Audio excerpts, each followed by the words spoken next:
Será mesmo que o tratamento dos abscessos anorretais consiste simplesmente em drenar em qualquer ponto esses abscessos? Ou será que nós temos pontos específicos, vias específicas para drenarmos esses abscessos a depender da sua localização? E mais, será que todos os pacientes necessitam de exame de imagem para o seu diagnóstico? Será que todos esses pacientes necessitam de antibiótico terapia? Existem situações que os pacientes podem ser submetidos somente a antibiótico terapia e não serem submetidos a uma drenagem? Esses são detalhes que podem influenciar muito o resultado final do tratamento desses pacientes, tá? E para responder essas perguntas, eu trouxe o consenso da Sociedade Americana de Coloproctologia, no qual eles abordam os temas de abscessos anorretais e fístulas anorretais. E no vídeo de hoje, então, nós vamos falar somente sobre os abscessos anorretais e no segundo vídeo, somente as fístulas anorretais. O consenso, ele fala sobre as causas dos abscessos anorretais e, consequentemente, das fístulas anorretais. E para responder essa pergunta, então, é interessante que a gente veja aqui um pouco da anatomia do canal anal. Então,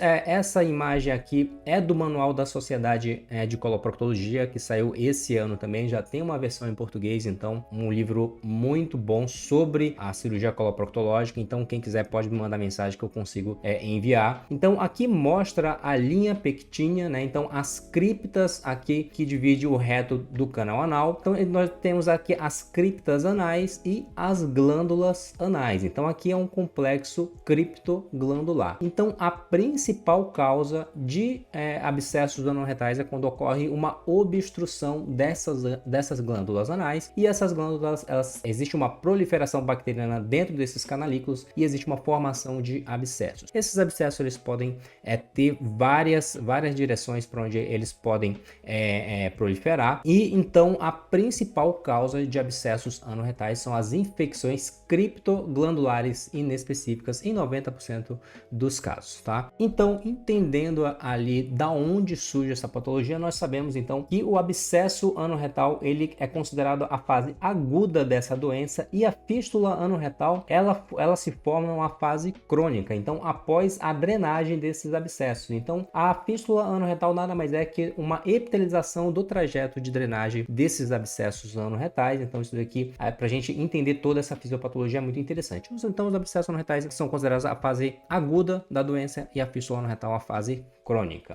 A localização principal dos abscessos anorretais, na maioria das vezes os abscessos anorretais estão localizados na fossa isquioretal, então é a localização mais comum dos abscessos. A população mais acometida são homens numa idade de 20 a 40 anos. Geralmente os abscessos eles precisam ser tratados com drenagem, então aqui já está um ponto muito importante. Então não existe um tratamento somente com antibiótico terapia para esses pacientes. Os pacientes muitas das vezes eles podem até não serem submetidos a antibiótico terapia, como a gente vai ver mais para frente, mas eles precisam de drenagem. Então sempre precisamos drenar esses abscessos, mesmo que esses abscessos não tenham ponto de flutuação, tá? Então esperar um ponto de flutuação também, o consenso americano ele já coloca que você não precisa esperar a flutuação para drenar esses abscessos.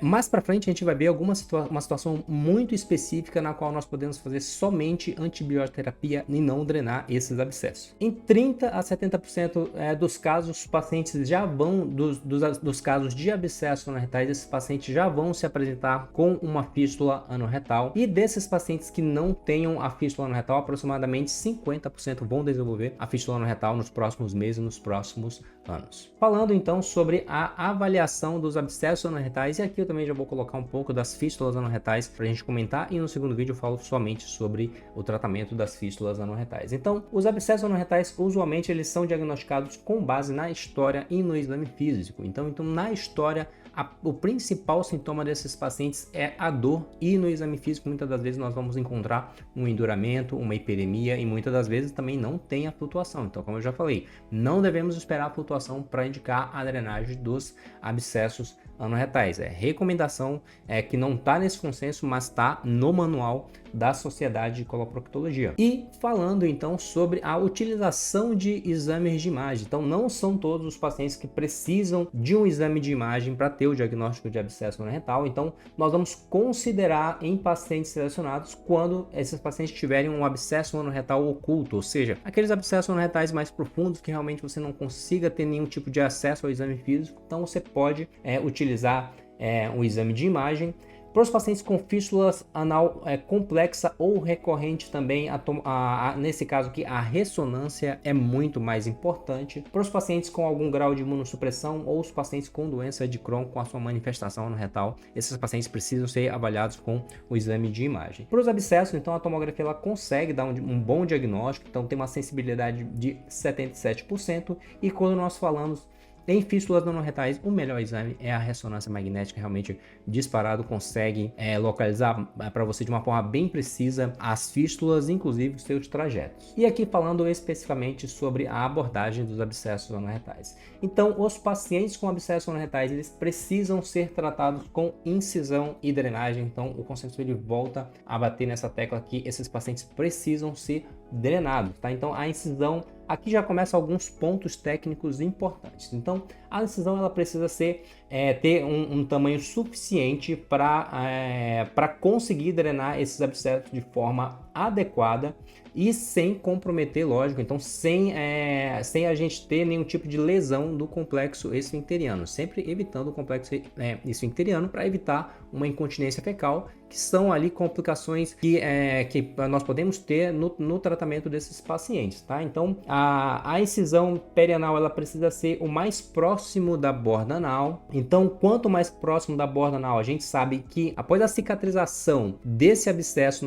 como nós falamos no início, a epitelização desse trajeto vai formar aquela fístula anorretal. Então, quanto mais próximo o local da drenagem for da borda anal, menor em termos de comprimento essa fístula será. Então, o tratamento dessa fístula tem de ser um pouco mais tranquilo. Então, sempre precisa sempre tentar fazer essa incisão mais próximo da borda anal, justamente para minimizar o tamanho do comprimento dessas fístulas. Drenos podem ser colocados dentro da cavidade desses abscessos, isso pode melhorar a drenagem, e, inclusive, existe uma maior satisfação por parte dos pacientes quando são deixados drenos ali após essas drenagens, tá? Então, os abscessos após as drenagens, eles têm uma chance de recorrer em até 44% dos casos, e existem alguns fatores de risco para a recorrência desses abscessos. Então, drenagem inadequada, a presença de loculações. Então, durante a drenagem, é importante que o cirurgião, através da exploração digital, consiga desfazer todas aquelas loculações dentro do abscesso. Então, realmente, com a exploração digital, a gente consegue quebrar todas aquelas traves dentro das coleções desses abscessos. Um outro fator de risco são os pacientes que tenham os abscessos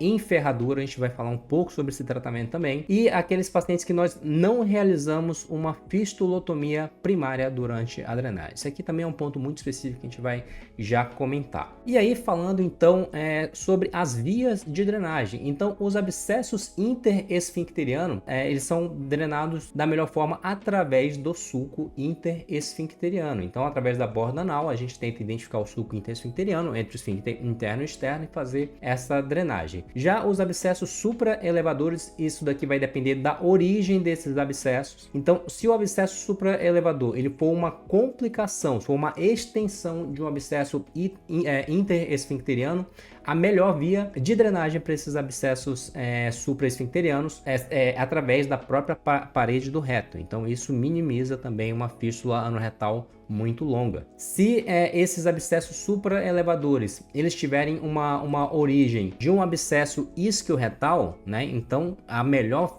via de drenagem será a pele mesmo. Então eu vou colocar aqui algumas fotos para a gente entender melhor essas vias de drenagem, e também já vou falar sobre essa técnica de Hanley modificada que a gente utiliza para os abscessos em ferradura. Então, mostrando aqui, né, as localizações dos abscessos, os abscessos isquioretais, os interesfincterianos, os supraelevadores. Então, os interesfincterianos, eles são drenados de uma melhor forma através desse sulco interesfincteriano. Se o supraelevador ele tiver uma origem desse abscesso interesfincteriano, a melhor forma de você drenar é através da parede do reto, e os isquioretais simples nós drenamos através da pele, sempre, como eu já falei, o mais próximo aqui da borda anal, evitando o complexo esfincteriano. Se o supraelevador for uma complicação desse abscesso, ainda assim a gente vai drenar através da pele e sempre ter atenção para esses abscessos supraelevadores se eles não podem ter uma origem de alguma patologia intraabdominal. Então, muitas das vezes uma diverticulite, uma apendicite pode fazer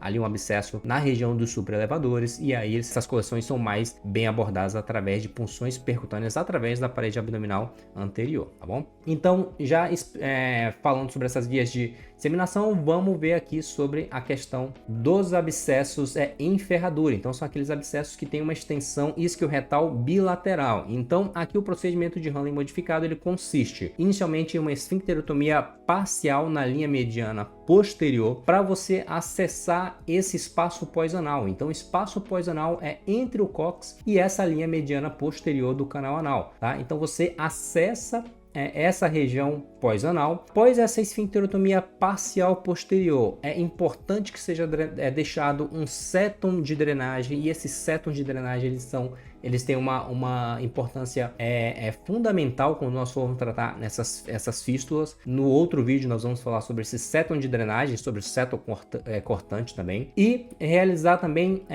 incisões no espaço isquioretal bilateral. Então fica com uma incisão na linha mediana posterior, uma incisão de um lado e uma incisão de outro. A gente pode deixar drenos comunicando essas cavidades, tá? Para a gente conseguir uma melhor efetividade no tratamento desses abscessos, que são patologias bem graves. Muitas das vezes os pacientes se apresentam com quadros sépticos bem exuberantes. E sobre a questão de você realizar uma fistulotomia no mesmo momento da drenagem do abscesso. Então isso pode ser realizado para pacientes com fístulas anais simples, e eu vou falar sobre esse conceito no próximo vídeo. Então, para pacientes selecionados com fístulas anais simples, nós podemos realizar a fistulotomia primária. Porém, o papel dessa fistulotomia primária permanece ainda em debate.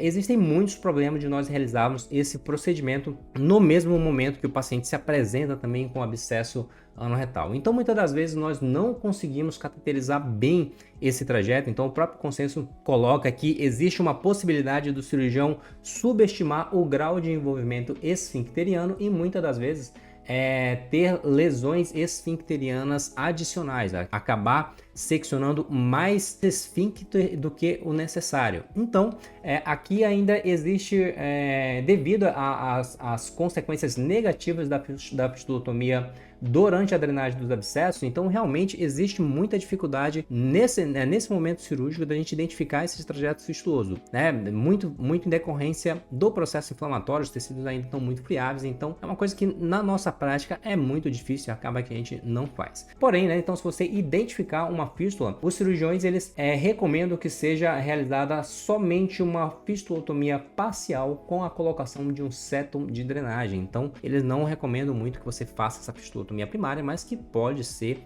realizado. Na prática é muito difícil a gente identificar de forma correta esse trajeto, e muitas das vezes a gente faz uma secção a mais desse complexo esfincteriano e os pacientes podem ter uma complicação que é muito temida por nós, que é a incontinência fecal. Então também deixo aí como uma recomendação que a gente só coloque um sétum de drenagem e faça a fistulotomia em um segundo momento. Antibióticos são reservados para aqueles pacientes que se apresentem somente com celulite ali perilesional, né? Então aqueles pacientes que tenham o abscesso anorretal associado à celulite, eles precisam de antibiótico. Se o paciente tiver sinais infecciosos e aqueles pacientes imunossuprimidos. Então, se o paciente não tiver nenhuma dessas condições, você não precisa manter antibiótico terapia no pós-operatório para esses pacientes. É o que recomenda aqui o consenso americano, né? Mostrando que os antibióticos eles não mostraram diminuir a taxa de recorrência e também nem aumentar a taxa de cicatrização desses abscessos. Um ponto aqui que o